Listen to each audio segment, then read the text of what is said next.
Alright guys, we got a big oil leak that started at the last session at Grid Life, and I think it might be the front main seal. I already cleaned this all off. It was super dirty and oily everywhere, and I already have a front main seal for this because I thought it was leaking before Grid Life. Looked like it stopped, and then looked like it was leaking again.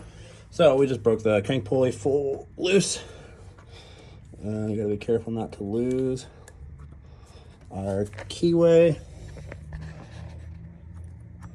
See our keyway down there. Keyway's in the pulley. Set that right there. Don't lose it. And it definitely looks a little oily back here. Oh yeah, look at that thing was leaking oil for sure. So this looks like it was probably our oil leak. Let's get this area cleaned up and then get that seal pulled out and a new one put in. So it's kind of a good thing I took this off because look at the rubber for the dampening, and the crank dampener is totally falling apart, which that's going to cause way more harmonics, which you don't want in your motor. So luckily I have another old one. This one's not falling apart, but definitely not in the best shape either. But this will at least hold us over for now. Luckily these are a dime a dozen. You can get these anywhere. So I just put the new crank seal in, front seal, whatever you want to call it. We're gonna get the keyway into this new pulley and then get it on the car. So this kind of looks like it was wet too, so I also decided to pull this cover off from my return line, and we're gonna re-RTV this. I just cleaned it all up. Gonna use some of this stuff, put it back on there, let it cure, and torque it all down, put the crank pulley on, and hopefully that fixes our oil leak, because it's getting pretty big. Stuff making a mess. So fingers crossed that this is the fix.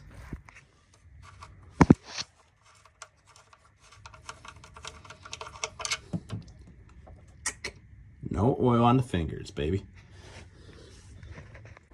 All right, this video is going to be like in 9 million different places. So I started filming originally to take this whole side off, which I had off. But then I had to have Dylan from FDF make a couple changes to the kit because there was a few things that we forgot about that we had to fix.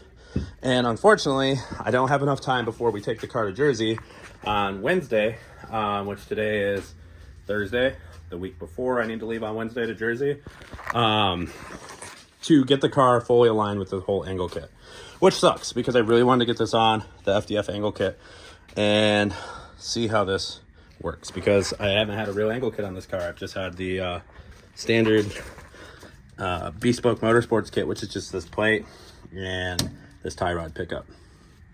So hopefully when we come back from Jersey, or maybe if we get time while we're in Jersey, we can get this full angle kit on the car and have a full FDF angle kit, the first one ever made for an S2000, which would be super cool. But another thing that we noticed when we were taking it apart, this is all oil. Look at this, oil everywhere. So remember we had a little bit of a front main leak, I believe. So we pulled this crank pulley off, replaced the front main, but that wasn't all of our oil leak. So I crawled down here and I thought my rear main was leaking, but come to find out, there's a little pinhole here from when the baffle was welded into the pan, and maybe it got hit by something at Grid Life, but oil is literally leaking out of this. So, in typical Medina Motorsports fashion, instead of pulling the pan off, because I don't want to scrape all the silicone and reseal it, we did an oil change, or we're gonna do an oil change. I drained all the oil already.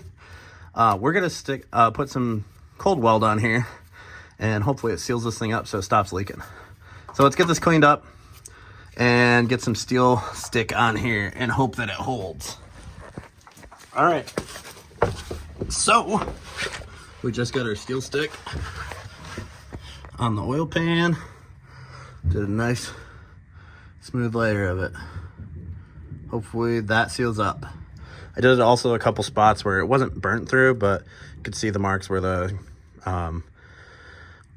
where the baffle was welded in. So I put the whatever I had left over just on those spots too. We got our new OEM oil filter since we're doing an oil change. I'm not gonna add oil back into the system yet because I want that to have as much time to cure as possible without having oil in the pan. So the longer I can leave it empty for it to dry completely without having any contamination, the better. So I'm gonna let that cure overnight, and then we'll get some fresh 1540 Rotella T4, best goddamn oil on the goddamn motherfucking planet, brother. Yeah, but we'll put that in tomorrow or something. I don't know. We have a lot of running around to do. Also, I don't think I told you guys, but we got a new radiator, coil rad. So I don't know if the radiator was the problem, but after talking to some people thought that maybe a bunch of the lines in the radiator could be plugged up, the fins, or sorry, the tubes inside. And looking inside the bottom hole, it looks like there's some barnacles. And this is an eBay radiator from about 6 years ago. So we got this off Marketplace. It's only a single core instead of a dual core, so it actually gives us room to maybe run an intake, which would be cool. And we got this all in with some water. Oh yeah, another thing. I don't know if you guys will be able to see, but the bumper was mounted so damn good that it ripped this whole bottom core support out. So I had to use the toolbox, hook a strap to this, pull it straight, and then welded it back in. Not the best welds. I only have a small little 110. This little guy, sorry I didn't film it, guys, but I just wanted to get it done. And we're all straight again, or straight as my eye could see. So hopefully this holds now that we have this welded in on all the sides. And yeah, also it tweaked that radiator. That's why these were up in one of the videos. I don't know if you guys realized that, but these bent completely straight up because the radiator got tweaked like that when we ripped this out from the bumper. So doing a lot of prep before New Jersey. My tires delammed on the insides. This one you can't see it, but the other one was bad. I'm starting to fit this bumper up, which actually fits pretty good for being like a plastic bumper. We got a couple screws up here holding it in. The nice part about it being ABS is it just bends to wherever we need. So we got to put our quick latch holes in this bumper so we can easily connect it back up and be able to remove it easy. We got to do both sides. So this side doesn't fit as good. It'd be fine once we get the quick latch on there probably. But yeah, I'm gonna start drilling the holes and get these quick latches in, and then maybe I'll try to get this bumper painted before we go to New Jersey, so at least it has like a halfway decent looking front end of the car. And this side, I don't know, I don't have a ton of time and I have a lot of stuff to do, so. But bumper actually looks pretty cool. Not as cool as a spoon bumper, but it is a cool bumper nonetheless. Let's get going. All right, we got Chad, the mad scientist, back here again. We're trying to figure out if she's got a blown head gasket. We got the old carbon testers, carbohydrates or carbodehydrates tester. We had tacos. We're gonna let this thing warm up, and apparently we don't want to see yellow or green. No yellow or green. We gotta let her get all the way warmed up. I tightened it. I can tell it has an exhaust leak from how it sounds.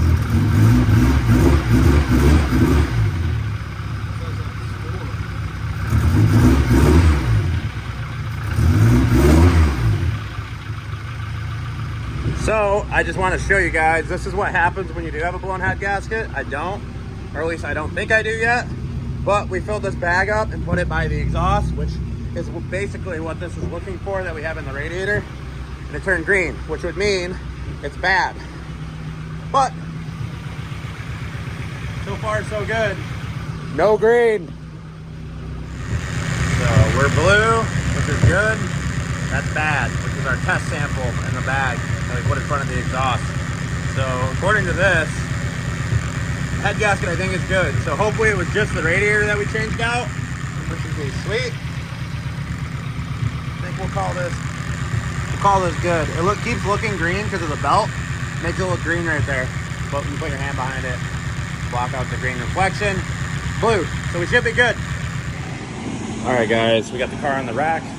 We're gonna get this corner aligned and check to see if the rear subframe is bent from the hit. And looking at the specs right now, they ain't looking so great. So way off on tow in the front, but like we just tossed this stuff on, so it's not that big of a deal.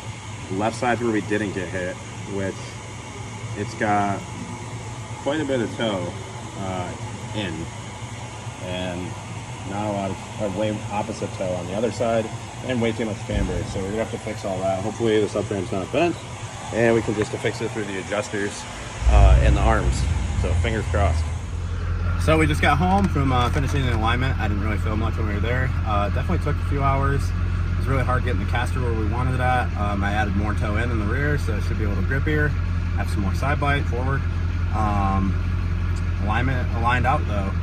The one thing I did notice though is weirdly the one control arm on the side we replaced on the lower is a lot closer to the toe link for some reason than the opposite side.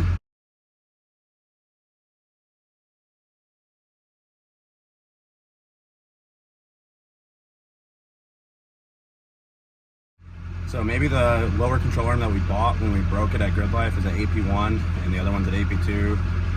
I don't know, definitely something a little weird there. But they don't touch each other and the car aligned fine. So I guess I'm just not gonna really worry about it yet. Or when we get it pulled, maybe we can have them look at it. But yeah, like I said, this video is gonna be all over the place. Got the turbo manifold off because I don't know how, but some freaking way turbo manifold cracked on the wastegate weld, which makes absolutely no sense. Corey's by far the best welder I know, I think, out of anybody. And his welds are definitely, I've never seen one break ever in my life, man. Very pretty. And I don't think he fucked up. I just think that the K24 has an insane amount of harmonics. Doesn't make any sense. Look at this. This is just to add to my like terrible luck though. Like, look at this. Cracked all the way down on the one side. Literally insane. My luck though. Cool. So let's go to Corey's, get this thing welded up. Holy shit, guys. Has it been a day? We did about 10 hours of driving. Sailor's super excited because we're finally home. But we did about 10 hours of driving today and we got a lot of stuff. So we got a new pair of wheels. We got some Advan RG3s, 18 by 9.5 plus 45. Huge shout out to Brandon Byers for picking these up in Ohio for me, and Corey Olson for bringing them back to Michigan for me. We got some new steer tires because we de-lammed our other ones at Grid Life. Huge shout out to Mike Steele, and also changed the tire or uses tire machine. Huge shout out to A Solution Autos.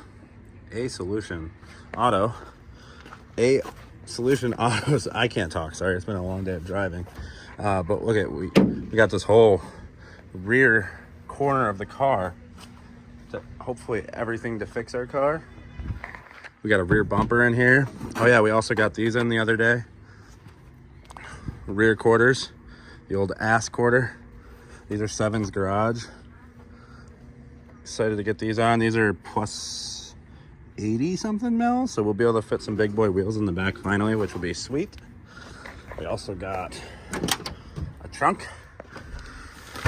We got a trunk, and then we also got a set of taillights that our friend Jordan from Indiana and the S2000 community sent out to us too to help us out. So we pretty much got everything to put this car back together. But unfortunately, we leave for Jersey on Wednesday to go work Formula Drift, and then I'll be out there. I'm not coming home between Formula Drift and the Link 50K. I'll be staying out there. So I'm gonna take my car with me too. I'll be driving the Bro Down after FD. There's a private day also I'll be driving the week after FD, and then the 50K also has a Bro Down. I'll be driving that too. So we'll get 3 track days at Englishtown, which I've always wanted to drive that track on the Gambler and on the road course, which is gonna be super sweet. So at least the front of the car will look cool in pictures. Back of the car, not so much, but that's okay. But yeah, I'll probably close this video out. Sorry, there's just literally so much random shit in this video. A lot going on for sure. But yeah, hopefully the next video will probably be me traveling out to New Jersey. I don't know if you guys would be interested in me doing some vlogging at actual FD or not. I don't know. You guys let me know in the comments. But thank you so much for the support. Literally getting all these parts wouldn't be possible if it wasn't for you guys buying the merch and supporting me. I'll leave a link down in the description if you guys are interested in still buying some stickers or merch. I will also have stickers with me in New Jersey, but no clothing because it is a print-on-demand service. So I will have stickers for sale. Come find me or send me a message if you're gonna want to get one in Jersey. I'll have some Drift Slap ones and then some of the Medina Motorsports ones that are listed on the website. So again, thank you guys so much for making this all possible to get the car fixed. I will see you guys soon.